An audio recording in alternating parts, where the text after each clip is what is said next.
buenas tardes, muy buenas noches a todos ustedes. Sean bienvenidos a un episodio más de su podcast, La Tesis Inconclusa. Mi nombre es Julián López Mi nombre es Leonardo. y pues el día de hoy continuamos el tema que quedó pendiente en el podcast anterior sobre la educación, sobre el control, sobre estos... ¿Somos educados para obedecer? ¿Somos educados para ser dominados? Esa es la pregunta que quedó abierta en el podcast anterior y estuvimos haciendo un análisis histórico un poquito de los distintos momentos de la educación en el pasado, en la antigüedad y llegando hasta la edad moderna. Nos quedamos aquí en cómo inician los procesos de formación de los estados modernos e inicia también la necesidad industrial de educar a los obreros a partir de la educación. Comienza una necesidad de estandarizar ciertos conocimientos, ya no por la formación de las personas y por la educación y el fomento del pensamiento crítico, sino porque ocupabas gente cada vez más especializada al momento de utilizar eh, las fábricas y las máquinas. Yo siento, después de este análisis del capítulo anterior, en el hecho de que siempre la educación ha sido un sistema de manipulación, de control. Digo, hasta cierto punto, ¿no? Porque estas personas con digamos, nivel educativo, hay pequeña porción de un grupo, digamos, que quieren, que se niegan, que buscan esta revolución mental, no lo sé cómo llamarlo, en el que van a un punto de pensar más, vaya, generan su pensamiento crítico. Lo que me están enseñando es realmente cierto, Ujú. falso.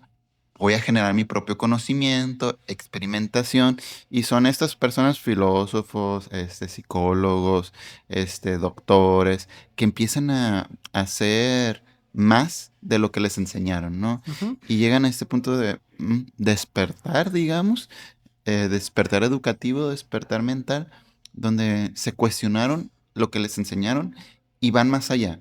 Y creo que este tipo de personas mm, rara vez se ven o se encuentran. Son esas personas que son como líderes, no sé si espirituales, no sé si líderes de Intelectuales. Ajá. intelectuales, vaya, que otros lo siguen porque dicen, vaya, su conocimiento vibra, su conocimiento me está influyendo. Creo que va de acuerdo a mi filosofía, a mis pensamientos. Pero pues también llegan estos pseudo intelectuales donde te venden libros, te venden documentales, te venden películas y son más conocimiento de manipulación. Es que también ahí yo creo que entramos al problema de la producción del conocimiento. Thomas Kuhn en las revoluciones científicas habla de paradigmas. O sea, cada época, no cada época histórica, pero sino cada época de producción de conocimiento, por decir así, instaura sus paradigmas. Un paradigma vendría siendo esta idea central o esta serie de ideas centrales, que es una visión del mundo en torno al cual se construye todo lo demás. Ujú. ¿Cuál es el detalle? Que estos intelectuales que construyen este paradigma, ¿a qué se dedican? Pues a la enseñanza, a la investigación. ¿De dónde sacan el dinero? Pues normalmente de las universidades o de los fondos de gobierno. Entonces, si tú te dedicas a trabajar para producir conocimiento en una institución que recibe fondos del gobierno, el conocimiento que vas a producir va a atacar directamente al gobierno. Es un Sería dispararse en punto, el pie como sí, dependiente económico a este tipo de instituciones. el gobierno no haría eso, Por sí. lo tanto, comienza un estire y afloje entre un grupo de intelectuales que ya tiene el paradigma establecido y un grupo de intelectuales que trae otro paradigma nuevo que viene a competir contra este. Uno podría pensar que la ciencia es este espacio totalmente libre de pensamiento en donde las ideas se contrastan y la idea que tiene más evidencia científica y la idea que es más comprobable o más falsable, como decía Popper, es el paradigma que sobrevive. Pero en la práctica, pues la gente, la ciencia está hecha por gente y la gente también tiene intereses, intereses políticos, intereses económicos, intereses de estatus y al final de cuentas se terminan generando estos grupos de poder dentro de las instituciones donde se produce el conocimiento y los paradigmas que sobreviven son los paradigmas que son útiles a el gobierno, a las instituciones, etcétera. Entonces, mucho de lo que se nos enseña aunque sí haya gente revolucionaria, son paradigmas que van a entrar en conflicto con otros paradigmas que también están luchando. Entonces, el gran problema que tenemos es el mismo, ¿no? Que para que un conocimiento novedoso, un conocimiento revolucionario pueda establecerse, tiene que encontrar, primero que nada, espacio en las universidades, segundo, que sea útil a las instituciones y al gobierno, y tercero, que logre responder de cierta forma al poder, pues. Entonces, ahí estamos viendo que estos procesos de búsqueda, de establecer nuevo conocimiento, también tienen sus conflictos sociales, también tienen su perspectiva difícil a la hora de planteárselo. Pues al final de cuentas es para beneficio de unos pocos, ¿no? Las empresas, los empresarios que quieren que su producto tenga mayor venta, pues se van a... Puede ser que no sea mentira, ¿no? Su investigación, pero sí ocultan ciertos datos para que siempre sean beneficio de ellos. Al final de cuentas, pues el capitalismo, el comercio, siempre ha sido el punto fuerte de la educación. Mientras me beneficie a mí, pues Ujú. yo voy a decir que esto es verdad. E incluso cuando hubo conquistas, guerras, pues ¿quién cuenta la historia? Pues el que gana y la cuenta a como le convenga. Incluso siguiendo un poquito la tendencia que traíamos del podcast pasado a cuando hablamos aquí en México de cuándo inicia la educación en el México moderno, pues hay que irnos a Porfirio Díaz. En este proceso de industrialización temprana de México con Porfirio Díaz, vamos a encontrar que, pues, que encarga Justo Sierra que cree un modelo educativo que empezar a aplicar en el resto del país. Este modelo empieza, se comienza a crear un poquito toda la estructura educativa de México, pero no es hasta la revolución cuando surge la necesidad ahora sí de construir una narrativa. El asunto es que una vez sacas a Díaz del poder, una vez muere Madero, una vez matas a Huerta, una vez también te quitas del camino a Venustiano Carranza, y tú, Álvaro Obregón, el presidente del país, decides ahora que vas a gobernar y te das cuenta de que la gente dice, a ver, ¿quién mató a Carranza? Tú. O sea, y vienes a decirme que eres el héroe del país y vienes a decirme que Díaz era el malo. ¿Cómo logras que la gente acepte tu narrativa si la gente ni siquiera lee? No puedes justificarlo. Entonces entras en la necesidad de, a partir del sistema educativo, a través de la educación, poder construir una narrativa donde el gobierno mexicano, en el poder en ese momento, Es el bueno. es el bueno. Pues sí, cambias la historia, cambias los libros, No, es que no cambias, los cambias, los creas porque no existían. bueno, lo creas a tu Lo beneficio creas a tu y la beneficio. gente se cree todo lo que lee, lo que ve en la tele. Y ahí entra en la historia un señor llamado José Vasconcelos. José Vasconcelos, pues ya había competido contra Díaz para ser presidente, ya había aspirado al poder, y a él se le encarga la construcción de la educación en El México, sistema educativo. el sistema educativo. Entonces lo que él hace son las misiones educativas, así como en la época de la conquista había misioneros para predicar el catolicismo en todo el país y convertir a los indígenas. En la época de la revolución, de la posrevolución, tenemos a José Vasconcelos, que lo que hace es crear brigadas enormes de maestros que van rancho por rancho y se quedan un año en un rancho y alfabetizan a toda la población que puedan, y luego se mueven al siguiente rancho y enseñan a leer, a escribir, a sumar y a restar a todos, y luego al siguiente rancho y al siguiente rancho y al siguiente rancho. Y en ese punto en el que iba estas misioneros educativos a los que les enseñan, vaya, a nivel básico, primaria, Ujú. estos mismos se volvían maestros y Después era comienza poco una a poco cadena. a... Sí, sí, sí. Entonces, a partir de ahí, obviamente, es por esta necesidad del gobierno de construir una narrativa, no tanto de formar un pueblo informado, libre, sino poder justificar el surgimiento, por ejemplo, ya con Plutarco Elias Calles, con todos estos grupos del Partido Nacional Revolucionario, el PNR, el Partido de la Revolución Mexicana, después con Lázaro Cárdenas, y después de Lázaro Cárdenas ya con Manuel Ávila Camacho, el Partido Revolucionario Institucional, el PRI. Entonces, este partido de Estado que se crea a partir de ese momento utiliza la educación para poder construir una narrativa en donde pueda perpetuarse en el poder. Y ahorita en la época actual es donde están luchando los conocimientos, vaya, muy poco, muy leve, porque la gente todavía cree o la gente no le interesa la historia. Y como es el dicho de que el que no conoce su historia, su pasado, está condenado a repetirla, porque pues no estudia y vuelve a cometer los mismos errores. Entonces, la gente cree lo que siempre le han dicho que crea. Y pues tenemos esta creencia de pues Benito Juárez, de Porfirio Díaz, incluso de otros países, porque no nos dicen, no nos cuentan lo que realmente es. ¿Qué imagen tenemos de otros países? O que Estados Unidos es el sueño americano, es el sueño de todos, cuando pues no es tan así. O China, o Rusia, todos estos países son comunistas, o la narrativa que nos cuentan, pues no está tan cerca, lejos de la realidad. Pero es que toda narrativa sí va a estar atravesada por intereses y toda narrativa que se construya sí va a estar necesariamente alineada con un punto de vista. Como dice por ahí Nietzsche, no hay hechos, solo interpretaciones. Al final, cada evento que sucede sí está marcado por la persona que lo está experimentando y podemos los dos haber estado en el mismo evento y narrar los dos el mismo evento, pero contar cosas absolutamente distintas de lo que percibimos en ese evento.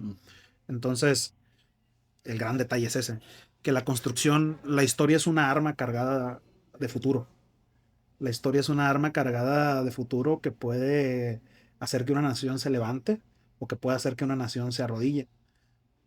Entonces, la educación, ahí es donde surge la necesidad de una reflexión acerca de si la educación es una herramienta para construir trabajadores o la herramienta es una, o la educación es una herramienta para formar personas. Pero hablando de esta revolución, pues a los mismos gobiernos, al mismo estado militar, vaya, no le conviene gente tan educada, tan consciente, tan despierta. El pensamiento crítico, pues no les conviene porque sabrían que está bien y que está mal empáticamente. Ujú. Entonces, llegado a un punto en cualquier país donde la educación se rompe, el sistema educativo se rompe y dicen, ya son más los pensadores, ya son más los que despertaron este pensamiento crítico y el gobierno, al Estado no le conviene. ¿Qué No, hace? no, quizá, pero también hay que definir educación. O sea, una educación liberadora, en este caso, como decía Pablo Freire, ¿no? El que cuando no se educa para la libertad, el opresor, digo, el oprimido, sueña con convertirse en el opresor. Ujú. Entonces, cuando tú tienes una educación liberadora, en ese sentido, sí buscas a través de todos los conocimientos hacer que otras personas también se liberen, Ujú. porque del Estado no va a venir. Pero el gran detalle es que también al Estado le es muy cómodo educar a las personas desde el otro punto de vista, Ujú. adoctrinar. Entonces, tú tienes, si yo te digo bandera de México, legado de nuestros héroes, Símbolo de símbolo la unidad. Sí. automáticamente, ¿no? O sea, son cosas que ya traemos nosotros bien clavadas en el cerebro desde el kinder. Ujú. Y desde el kinder cantamos el himno nacional y no marchamos y entonemos el himno nacional. O A sea, la religión. la religión, sí, es que es una religión de Estado. Es lo Todo mismo. el patriotismo es una religión de Estado, no deja de serlo. Entonces, en ese sentido, le es muy conveniente. Y estas narrativas, acuérdate tú, ¿qué te enseñaron en historia en primaria? Lo mismo. Independencia, revolución, etcétera. ¿Qué te enseñaron en la prepa? Independencia, revolución. Los aztecas, independencia, revolución. O sea, estos relatos se van repitiendo cada vez y cada vez y cada vez. Ocupamos uno ahorita. Es que es preciso, las comunidades lo que hacen es eso. Las comunidades construyen relatos comunes. El clan familiar, la historia de la familia, la historia de nuestra facultad, la historia de nuestra universidad. Es decir, construyen una pertenencia. Pero también hemos visto en la actualidad la desaparición de las comunidades, la atomización del individuo. La gente está cada vez más sola. México, en lo que pasó en el 68, o sea, a lo que quería llegar de cómo estos liberales educativos, estos pensadores críticos llegan a unirse y querer luchar contra el Estado, contra el gobierno, y son oprimidos. Al final, pues, va a ser siempre lo mismo, revolución, querer independizarse de alguna forma, en esa época del mismo gobierno, pero ¿qué hacen estos? Teniendo más poder, pues te oprimen. En todos los países siempre ha sido, la historia siempre ha sido esa, el opresor oprimiendo al oprimido. Y hasta cuando el oprimido quiere levantarse, pues quizás termina siendo el opresor. No, y terminan a veces asimilando las diferencias, pues asimilando los grupos contestatarios. Esta famosa frase de Porfirio Díaz, dicen, que decía, cuando había, por ejemplo, un periodista bastante crítico contra el gobierno, o por ahí algún politiquillo que le estaba echando tirria al régimen porfirista, que decía, ese perro quiere hueso, aviéntenle uno. Y normalmente le aventaban una diputación, le aventaban una alcaldía, le aventaban algo, Yeah. y se callaba.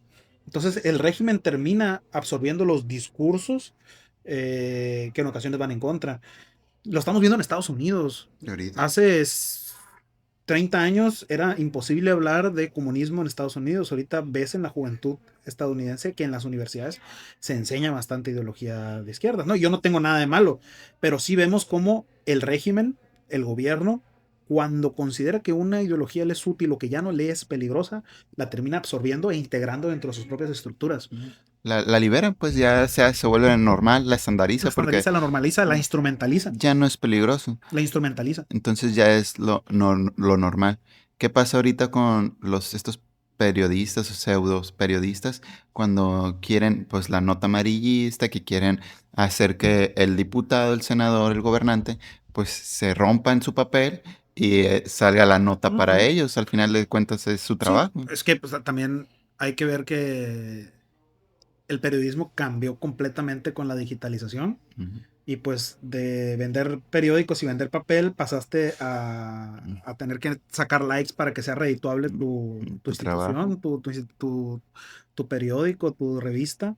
Y pues ahora ya no buscas dar la verdad ni informar. Ujú, Ahora lo que buscas es generar vistas, lo que buscas ujú. es generar El tráfico. morbo, la perversión, la historia ya no es tan real como uno cree o Y siempre, quisiera. siempre las historias son, la noticia también es construida, ¿no? La noticia es una construcción, pero pues al final sí es importante el pensamiento crítico porque te terminan construyendo la realidad. Entonces, volviendo al tema de la educación, eh, sí me gustaría mencionar eso, eh, mencionar cómo la educación termina convirtiéndose en dos caminos. Ya sea, si seguimos, por ejemplo, el mito de la caverna de Platón, la alegoría de la caverna, donde hay un grupo de personas que está encadenado viendo las sombras en la caverna y que cree que eso es la realidad porque es lo que le han contado que es la realidad. Eso sería una vertiente de la educación. Esas son personas educadas para observar la única realidad que les han mostrado. Y por otro lado, la educación también puede servir para lo otro, que es la persona que puede liberarse de las cadenas de la caverna y puede salir a mirar el mundo real a través de un pensamiento crítico, a través de un conocimiento informado y a través del análisis de la realidad. Y por otro lado, el hecho de que la educación termina normalizando y en este proceso corta muchas posibilidades de personas muy geniales y al final hace que los mediocres puedan estar al mismo nivel de los genios que quizá en condiciones mejores podrían alcanzar. Eso lo dice Nietzsche. La escuela castra al genio y entrena al mediocre funcional. Sí, porque al final de cuentas regula. O sea, Normaliza. al de abajo lo eleva a una parte media, pero el de arriba pues lo baja. Normaliza, construye algo que es normal. El sistema educativo te regula y aquel chico que es muy curioso, que quiere investigar, pues el sistema educativo es muy corto para él, pero pues no tiene otro modo de aprender. Si quiere hacerlo por su mismo modo, pues no hay tanta libertad, es socialmente no aceptable y el mismo gobierno o estado te apachurra, te hace pequeña. Entonces te queda al final de cuentas normalizarte, hacerte menos. Y son muchos casos que al final de cuentas, en todo, al menos los que he escuchado sí en México, de que no, que la niña genio con un IQ tanto. Y al pasar de los años, el mismo estado o gobierno se la comió y ya no sobresalió, vaya. Pero al final de cuentas también el chico que tuvo menos oportunidades, pues ya se encuentra en un trabajo estable, tiene una vida normal, al final una vida promedio, que es lo que busca el Estado de normalizar. Y la normalización es, digamos, como que una meta de la educación. Es decir, crear lo que se considera normal. Porque a partir de ahí tú vas a definir la sociedad que pretendes construir. Es decir, aquí hay un filósofo llamado Michel Foucault que él ataca el problema acerca de lo que es normal y lo que es anormal. Y él habla de que el poder termina construyendo esta normalidad. Entonces, las instituciones, las personas, los focos de poder, en este caso, lo que produce conocimiento y lo que produce movimiento de personas, termina generando un saber de cómo hacer que las personas hagan cosas, cómo hacer que las personas piensen cosas, cómo hacer que las personas digan cosas. Entonces, si te fijas, un lugar donde se hacen muchas cosas, es decir, donde se hace hacer muchas cosas, donde te ordenan muchas cosas, se parecen a otros que tienen una característica similar. Es decir, piensa en un lugar donde se congregan muchas personas a estar gran parte de su tiempo, en un lugar en específico. ¿Qué se te viene a la mente? No, nomás puedo pensar en la iglesia, La pero iglesia sería un evento familiar, un pero evento familiar sería la casa, no se me ocurre la escuela. la escuela, el cuartel, la cárcel, el hospital. Todos estos espacios, si te fijas, podrían parecer que son completamente distintos, pero si los empezamos a analizar, nos vamos a dar cuenta de que estos lugares son lugares de encierro. Tienen jerarquía. La gente, exactamente, existe una jerarquía, una diferencia entre personas que administran el espacio y personas que mandan y que dicen qué es lo que se va a hacer, y personas que Uniformes, obedecen. Hay uniformes, horarios, hay horarios, división de los tiempos, hay una campanita que marca el el tiempo, sonido. hay divisiones en los espacios. Por ejemplo, en un monasterio te das cuenta que los monjes tienen sus celdas y hay espacios comunes donde todos pueden entrar, pero hay espacios donde nada más pueden entrar algunos. Te vas a un cuartel militar, también están los barracones, está el comedor, está el lugar de las armas, está el gran lugar. Hay una campana que está marcando los tiempos, los cambios de horario, los cambios de guardias. Castigos y recompensas. Hay castigos y recompensas, y todos estos espacios terminan, si te fijas, prácticamente haciendo exactamente lo mismo, que es formar a un tipo específico de individuo. El cuartel está creado para crear soldados. El monasterio está creado para formar monjes. La escuela está formada para crear ciudadanos, trabajadores, lo que tú quieras. ¿Qué produce, por ejemplo, el hospital? Salud, ¿No? no sé. Enfermos. Mm, Los mantiene enfermos. No, no es que te mantenga enfermos, es que tú entras, vamos a suponer, tú no estás enfermo o no sabes que estás enfermo. Tú a lo mejor tienes síntomas. A lo mejor a ti te duele la panza. A lo mejor a ti te duele el cuello. Y vas a que te chequen. Y cuando te checan, en ese momento, te revisan y dicen, ah, según lo que aquí me dice, usted está enfermo de una infección estomacal. Se me va a quedar aquí encerrado y yo lo voy a atender. Entonces, en ese momento tú dejas de ser un consultante y pasas a ser un paciente. Pasas a ser un enfermo. La enfermedad no es otra cosa más que una construcción teórica de una sintomatología. Obviamente, lo que buscan es o curarte o todo lo que tú quieras, pero no dejan de construir un discurso en torno a lo que te pasa. En ese sentido, te meten dentro de un esquema. Un hospital lo que hace es produce enfermos. Una escuela produce estudiantes. Es el producto. Entonces, Foucault, cuando habla de todo esto, habla de que existía una cárcel que era el panóptico, un lugar desde donde los vigilantes te pueden ver, pero tú no los puedes ver a ellos. Y en ese espacio, cuando tú crees que te sabes que te están viendo, te comportas de una forma. Tú no te comportas igual cuando nadie te ve a cuando te ven las Sí, personas. es diferente. Es algo de metafísica el hecho de observar los eventos. Entonces, cuando te están viendo constantemente, termina el otro construyendo la forma en la que te ves a ti mismo. Entonces, el mismo preso, el mismo reo, en la cárcel, empieza a interiorizar las reglas de la cárcel, se empieza a constituir a sí mismo como un reo, Como pues, empieza a constituirse como un nuevo sujeto. Y en este sentido, la cárcel termina construyendo un tipo específico de persona.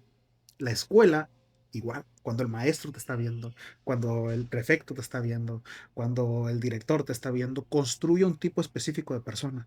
¿Y el hospital? El hospital igual, Genera enfermos. genera enfermos. Entonces todos los espacios de poder donde hay visibilización de las personas construyen un tipo de persona. Tú, por ejemplo, cuando vas por la calle y traes ganas de hacer pipí, ¿qué es lo que haces? Te aguantas. ¿Por qué? Porque todo el mundo te está viendo.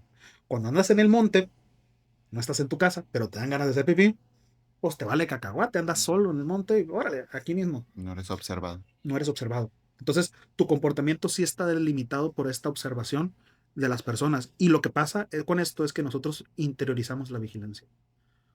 Es decir, llega el punto en que se nos ha constituido a través de esta disciplina tanto tiempo que ya no ocupamos que la gente nos ordene ni nos diga, Ya sabemos. solito los hacemos. Pues el hecho de tener una educación y tener un horario, tener un uniforme, estar trabajando sentado 6, 7 horas, al final de cuentas es una guía de comportamientos para cuando entres al mundo laboral, pues estés acostumbrado y tu mente siga siendo esclava, siga siendo obrera, siga estando normalizando un trabajo así, cuando de otra forma sería diferente. La mente liberadora pues te dice, oye, no está bien eso. O sea, levantarte a las 5 o 6 de la mañana, pues no es para despertarte ansioso. Eso genera enfermedad, eso genera que te bajen las defensas. Termina siendo un enfermo también. Pero es lo que quieren, lo que quiere el Estado, lo que quiere la misma sociedad, vaya. Porque no quiere personas libres, quiere personas Útiles. útiles, que sigan generando, que sigan enfermándose, que sigan produciendo, que sigan queriendo esos productos. Entonces, yo creo que el sistema educativo, pues, en muchas partes o de cierta forma, no debería depender del gobierno tanto así, o del Estado en sí, sino de estas personas libres. Y el detalle es ese, pues que sí dependemos de las instituciones educativas porque ¿quién tendría acceso a la educación si no fuese estatal? O sea, la gran mayoría de las personas siguen estudiando en instituciones estatales Sí, porque pocos pueden pagar una educación privada. sí, sí. En ese sentido, es una disyuntiva difícil de abordar porque si tú quieres una educación libre, nada más aquellos que tengan la Acceso. posibilidad económica de estudiar en una escuela privada podrían tener acceso a la educación. Ujú. En cambio, si tienes una educación pública, estás sujeto a que esta educación esté Instruida por estos sí, instituida sistemas. por parte de estos sistemas y puedan imponer agendas ideológicas, imponer agendas de trabajo, imponer agendas de qué tipo de personas van a trabajar. Y lo que estamos viendo también, pues, es que en muchos espacios estas mismas instituciones educativas se han convertido en la búsqueda de aliarse con los empresarios para construir el tipo específico de trabajador que ocupas, no tanto el tipo de ciudadano que necesitas para tener una sociedad más libre y más justa. De El hecho, trabajador. tú que eres ingeniero, tú que estudiaste tecnologías, ¿qué tipo de formación, qué tipo de formación humanista hay? A lo mucho llevas, yo creo, una materia en toda la carrera, Ética. ética. Entonces, en ese sentido, te das cuenta de que a ti te formaron y a tus compañeros para ser trabajadores Ujú. y obreros, pues no hay ningún tipo de formación humana en ese sentido. Ahí estamos hablando de una alianza directa con el sector empresarial, el sector productivo, porque es la lógica de que la educación solamente sirve para crear trabajadores. No, y también las carreras estas de ciencias, de humanistas, también están en un auge de desaparecer, ¿Sí? porque al gobierno no les sirve, no les son útiles, Y también la misma gente ha interiorizado la necesidad de poder estudiar algo que te vaya a hacer, que te dé dinero, que te dé dinero. Y no, y que te dé no solamente dinero, te dé acceso a una- espacios altos a de crecer, poder adquisitivo. sí, Ahí vamos a tener un problema, porque aquí, por ejemplo, en cualquier momento se nos desaparece la facultad de filosofía o de historia. o de historia. Entonces, en ese sentido, sí es importante analizar qué tipo de modelos educativos estamos buscando. Históricamente, el conductismo, cuando surge como corriente psicológica, surge con esta necesidad analizar la conducta de los individuos y uno de los primeros lugares donde se empieza a aplicar abiertamente es en la escuela. Ujú. De hecho, yo creo que es el lugar donde más conductismo se ha aplicado en muchos lugares junto con el ejército. Y este uso del estímulo, refuerzo, estímulo, castigo y de condicionamiento de las conductas de los estudiantes es quizá la forma de educación más extendida en todo el planeta. Y es que también la escuela es ese centro, pues dicen, es tu segundo hogar.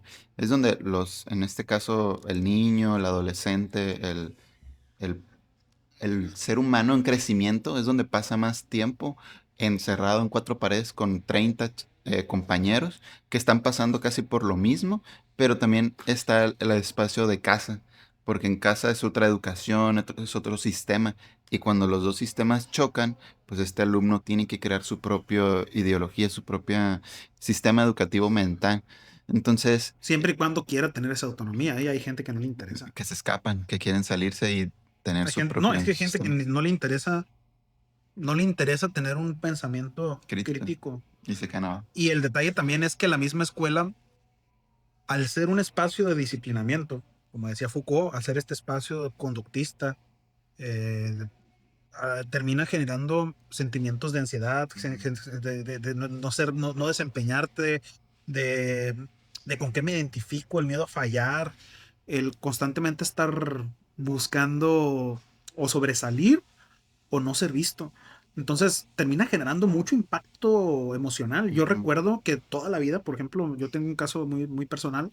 Yo siempre dije que las matemáticas no eran para mí y me causaba muchísima ansiedad. Y yo siempre dije que no era bueno para la escuela, porque siempre llevé puras matemáticas. ujú. Quizá por eso también me orienté a las humanidades. Y siento que en el momento en el que dejé de llevar matemáticas, comencé a destacar bastante. Entonces, y también recuperé mucha autoestima. Entonces la estandarización sí pone ciertos espacios, ciertos lugares a alcanzar que sí terminan generando problemas emocionales que van a traerle a esas personas después limitaciones en otros aspectos de su vida. Sí, el sistema también eh, reprime emociones, hace que los mismos estudiantes pues, no puedan ser libres, vaya, emocionalmente y causa este tipo de problema. A diferencia en escuelas particulares privadas que se tocan estos puntos desde tiempos muy Porque estás dando un remotos. servicio, pues, Ajá, porque si tú tratas mal al alumno en una escuela particular, el papá lo va a sacar y es una ajá, matrícula menos. sí, y eso no le conviene, al final Sí, ¿no? es números menos. Lo que buscas es tener contento al alumno, tener contento al papá, pero también es la búsqueda de formar a un tipo de persona, una persona Sí, complaciente, una y, persona y tal. es una competencia entre estas mismas escuelas particulares Mm. porque buscan este mismo número, O sea, tú repartirse la matrícula. ajá, pero buscan diferenciarse, buscan con el renombre de otro personaje o de otra filosofía y buscan este símbolo diferente, pero siguen siendo estas partes, no sé, elitistas, siguen siendo estas partes que no cualquiera puede acceder a esos recursos educativos. Y pues está interesante cómo yo creería que el gobierno sí podría implementar recursos, quizás no para un nivel educativo a ese nivel de una escuela privada, pero pues creo que han este, abandonado mucho el sistema educativo en estas áreas. ¿Por qué no le conviene? No sé. No, y también porque se convierten en espacios donde se puede hacer de mucho, son espacios de poder, son espacios donde se maneja dinero y al final Corrupción. hay corrupción. Pero pues otro de los elementos que a mí que ya criticando un poquito el sistema educativo en general, es la cuestión del fracaso. ¿Cuánta gente abandona la escuela porque la misma estructura de la escuela los termina alejando? Expulsión. Los termina expulsando. ¿Cuánta gente no puede continuar sus estudios porque a lo mejor ya no hay más secundaria donde está y él no se puede mover al pueblo de enseguida donde sí hay? ¿Cuántas personas no pueden pagar la No les matrícula en una alcanza. universidad? No, o no les alcanza incluso la primaria, aunque hay becas y todo eso, la beca no puede llegar para todos. O sea, sí es una necesidad para algunos, pero el mismo sistema corrupto no presta para que llegue para todos. Y luego la primaria, la secundaria, la preparatoria, creo que lo que era gratuito hasta un punto, te empiezan a cobrar que el aire acondicionado, que las comodidades, que el abanico, que los útiles escolares. El sistema está corrupto, el sistema no está bien hecho. Y también como que esta idea de la educación, como que muchos lo ponen como la solución mágica a todo. Mm, Y diciendo, es que la educación es pública, el que quiere sobresalir va a sobresalir. Es decir, el que quiere estudiar va a estudiar y una vez estudiando, el que quiere triunfar va a triunfar. Y si tú estudias tu licenciatura y tu maestría y tu doctorado, te va a ir bien. Yo conozco un montón de gente con doctorado que anda ganando 10,000 pesos. ujú. Entonces, al final, el mismo sistema lo que hace es que termina legitimando las desigualdades, porque establece este mito de la meritocracia, Ujú. que todas las personas tienen las mismas oportunidades. Y no es cierto. Mm. Y no es cierto. Gracias a Dios, los que tuvimos papá y mamá, que nos íbamos desayunados a la escuela, íbamos 1000 veces más adelantados que aquel muchachito que a lo mejor sus papás no tenían dinero para que desayunara, que iba sin comer, que se andaba durmiendo, porque a lo mejor tuvo que ayudarle a su papá o a su mamá a trabajar. Obviamente esa persona no va a rendir igual en la escuela, no va a aprender igual en la escuela, no va a tener las mismas oportunidades. Una persona que viene de una familia disfuncional con violencia, una persona que viene de una familia pobre, una persona que viene con una familia donde a lo mejor hay problemas psicológicos o psiquiátricos o esa persona tiene eso. Obviamente hay un montón de desigualdades estructurales y este mito de la meritocracia lo que hace es decir, no, es que todos tenemos las mismas oportunidades y si hay pobres es por pendejos, Porque quiere. es porque quieren. Es por pendejos, es por huevones, póngase a trabajar. Y esa solución es muy, ¿cómo se llama? Justificante para que las personas puedan no preocuparse por este tema. Porque es muy repetida la idea, ¿no? Y es que también nos venden las dos historias, ¿no? El famoso, o sea, youtubers, streamers, influencers, que dejaron la escuela en secundaria, en primaria, y se dedicaron a puras redes sociales, se hicieron cantantes. Va, está bien, un caso de 1 millón. O sea, ¿cuántas oportunidades crees que van a llegar para todos? O sea, ¿realmente no hay espacio para todos? Yo conozco una persona que empezó bien pobre y que puso una taquería y que de pronto se volvió el vato más rico de todo Ujú. el pueblo. Sí. Sí, o sea, te lo paso. Uno. Y esa persona es tan memorable porque fue uno, porque él sí la hizo, pues. Y nos hacen creer que todos tenemos las mismas oportunidades Y de no. ese uno. Y a lo mejor el señor era compadre del que vendía carne y se la fiaban. Eso ya te habla de un capital social. Él tenía las conexiones a lo mejor para poder traer mejor carne o para que se la fiaran y entonces él poder vender y hasta que iba pagando poco a poco. O sea, Mm. también ese tipo de cuestiones es cierto. Hay desigualdades que terminan beneficiando a unos y perjudicando a otros. Si tú eres hijo del gobernador, si tú eres hijo de un político, si tú eres hijo de un gran empresario, vas a ir a una mejor escuela. Probablemente te vas a relacionar con gente que ya tiene acceso a otros espacios de poder y el día de mañana cuando tú ya tengas que trabajar, probablemente te vas a poder acomodar en un mejor puesto. Seas un tonto o seas una persona muy capaz. Si eres una persona muy capaz, a lo mejor eso te potencia para ser alguien más fregón, Pero ya estás arriba de pero ya estás en un espacio de mucho. seguridad, en un colchón. Pues esa es la actualidad donde vivimos. Y otro elemento importante es que también la educación cada vez es más obsoleta. ¿Por qué? Porque entramos en un proceso de aceleración del cambio. Con la Entonces, IA. no solamente, o sea, yo creo que tiene unos 30 40 años en el que el mundo va cambiando tan fuerte, tan fuerte. Imagínate un profesional que se formó, que estudió en la universidad en los 80. En los 80 las computadoras eran del tamaño de este cuarto y todo era con tarjetas perforadas. Ese mismo profesional a la vuelta de 10 años tiene las primeras computadoras ya personales. A la vuelta de 10 años tiene computadoras, ¿cómo se llama? En todas las casas. Y a la vuelta de 10 años las computadoras están en los bolsillos de las personas. Entonces, el mundo para el cual nos han educado está evolucionando de una manera vertiginosa y a lo mejor llegamos a un punto de velocidad y de cambio que lo que te enseñan ahorita en la universidad ya no es válido dentro de 3 o 4 Ujú. años o en 4 meses. Sí. Entonces, esto responde también a un fenómeno que menciona este Sigmund Bauman, sociólogo, que es la modernidad líquida, que ahora todo es tan rápido y tan cambiante que es bien difícil adaptarse. Las relaciones humanas, las relaciones laborales, los mismos trabajos y los empleos cada vez van cambiando. De pronto ya no tienes un trabajo formal con seguro social, ahora tienes que ser freelancer.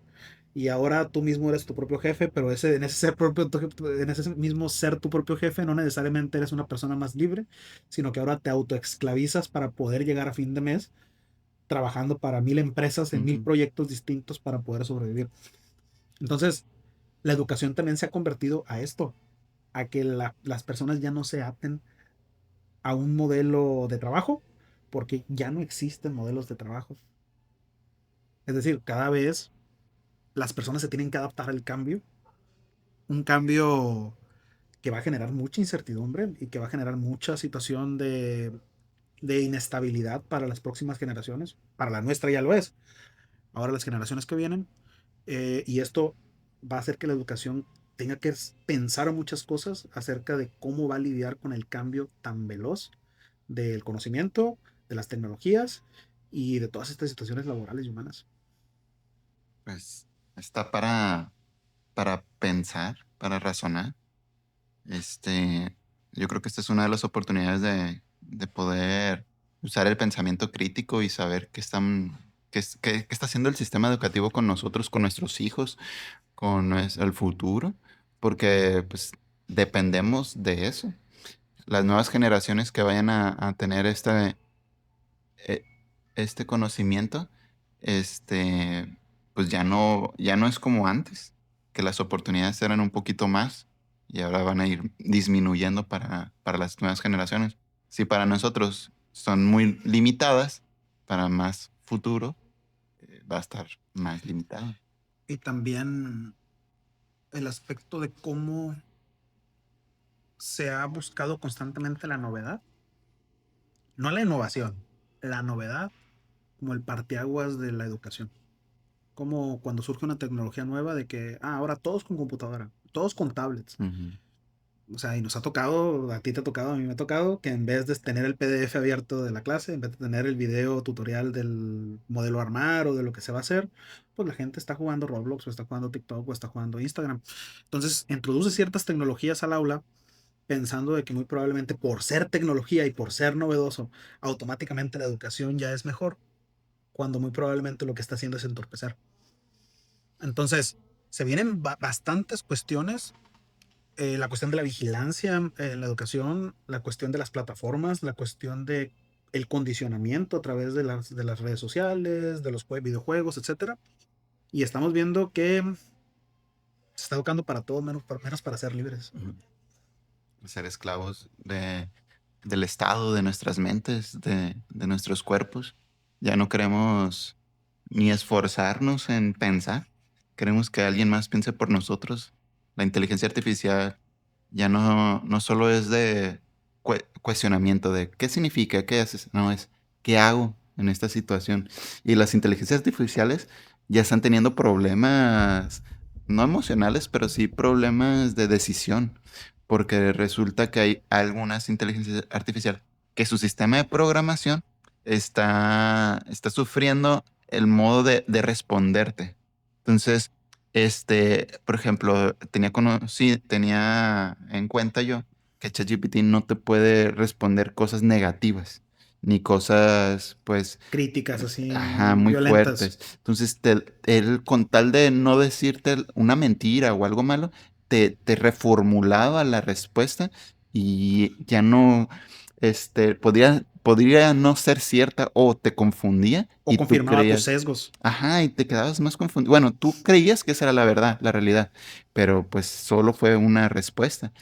Y es el nuevo sistema educativo, esa es la nueva educación, Y a lo mejor si ChatGPT. tú tienes un poquito de pensamiento crítico, te puedes dar cuenta que la respuesta que te está arrojando ChatGPT no corresponde con la realidad o está conformando tus sesgos o dándote por el lado. Pero una persona que no tiene ese tipo de formación, ese tipo de conocimiento, pues va a tomar todo lo que le diga esta inteligencia artificial toda sesgada como la realidad. O los chicos que ya ni leen y solo copian, pegan, Sí, pues pero eso siempre han existido. pero ahora son más. Ahora quizá la tecnología es más accesible. Antes, el que copiaba de la Encarta, en mi época de primaria y secundaria, el que copiaba de la Encarta era el que tenía computadora en su casa y el que sus papás le habían comprado la Encarta actualizada. Después, el que copiaba de Wikipedia era el que tenía internet en su casa y no iba al café de internet, o a lo mejor pagaba los 12 15 pesos del café de internet para ir a sacar cosas de Wikipedia y hacer la tarea.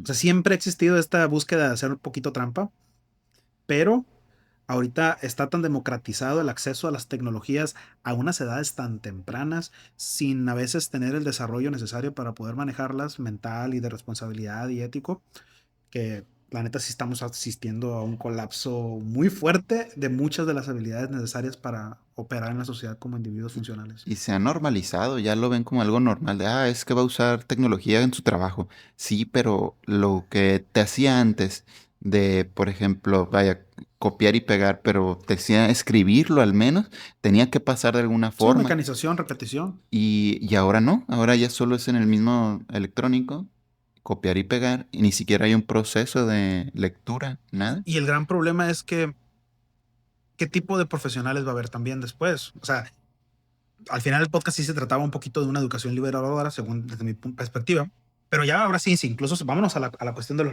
lo laboral.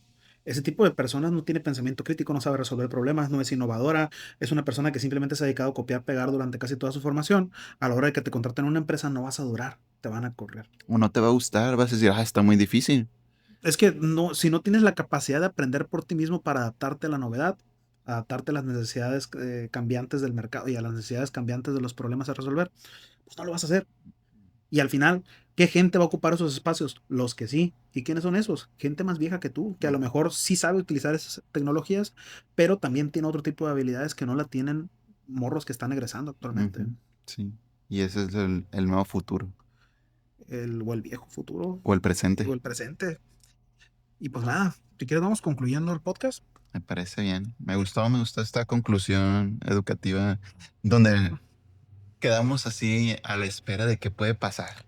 Y pues nada, por mi parte, yo para concluir quisiera decirles a todos de que no dejen de pensar, no dejen de cuestionarse las cosas, no dejen de seguirse formando, Vayan a terapia. vayan a terapia porque, y al final de cuentas, el mundo es cambiante y no sabemos qué mundo viene y la educación puede ser un arma para el dominio de la población, para el dominio de las personas, pero también puede ser una herramienta para liberarse de muchas cadenas y para poder trascender como personas, trascender como individuos y como comunidad.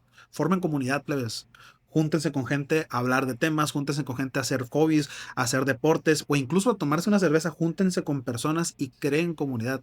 Porque si no, la gente que va a construir la narrativa no van a ser las comunidades que tienen deseos o Están vivencias en solos. común, sino van a ser los espacios de poder, las redes sociales y las empresas. Yo me quedo con el conocimiento es poder. Entonces aprendan, lean, revisen todo, duden, cuestionen y no crean todo lo que dice internet y tampoco lo que dicen las otras personas. No nos crean, investiguen. Entonces, mi parte es todo. Y parte es todo. Yo soy Julián Yo López. soy Leonardo. Esto fue la tesis inconclusa. Muchísimas gracias. Hasta la próxima.